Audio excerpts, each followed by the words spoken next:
अभी उसका पहला नतीजा जो सामने आया है इन तरामीम का कि अपने आसान खता कर बैठे, अपने होश गवा बैठे हैं ये दोनों जमातों के बड़े बड़े लीडर्स हैं। साबिक वजीर आजम राजा परवेज अशरफ, अभी उनकी मैं कौमी असेंबली में तकरीर सुन रहा था जो इस तरमीम के हार्डली मेरे ख्याल 10-15 मिनट के बाद ही हुई है। लगता था जैसे कोई अल्लाह माफ करे कोई ज़हनी माजूर जो है वो गुफ्तगू कर रहा है, किसी एक जुमले में रब्त नहीं था, किसी एक जुमले में किसी एक लफ्ज में मायनी नाम की चीज नहीं थी। अजीब व गरीब अंदाज में मतलब इधर गुस्से में बोल रहे हैं और मुंह से झाग निकल रही है, होंठ कांप रहे हैं और धमकियां दे रहे हैं पीटीआई के बेंचों की तरफ देख के। अजीब व गरीब सा रवैया था, कोई बात नहीं बन रही थी उनसे, कोई दलील तो है नहीं ना। राजा परवेज अशरफ साहब क्या दलील देते? वो धमकियां आप पर मजीद सख्ती की जानी चाहिए, आप मुल्क दुश्मन है, आपने ये कर दिया, आपने वो कर दिया। 40 दफा उन्होंने अपनी तकरीर में पूछा, 10 मिनट की तकरीर में पीटीआई वालों से, आपके पल्ले है क्या, आपके पास है क्या? ओ यार खुदा का नाम लो, आपके पास है क्या? वो हिंदुस्तानी फिल्म का डायलॉग आगे से कोई जवाब देता, आपके पास है? मेरे पास माँ है।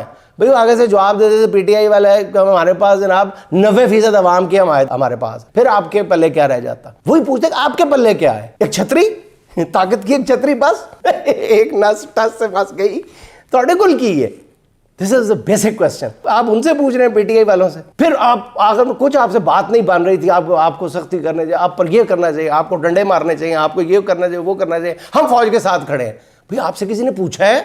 आप कौमी असेंबली में तकरीर कर रहे हैं, ये तो इशू ही नहीं है कि आप पूरी कौम जो है फौज के साथ खड़ी है। आप कौन होते हैं इस बात को बताने वाले कि हम फौज के साथ खड़े हैं? आपसे किसी ने पूछा है? या रेफरेंडम में हो रहा है जिसमें आपने वोट डालना है? यानी पूरी कौम को फेस तो करना पड़ेगा ना, 27वीं तरमीम को बचाना तो पड़ेगा ना, उसको डिफेंड करना पड़ेगा।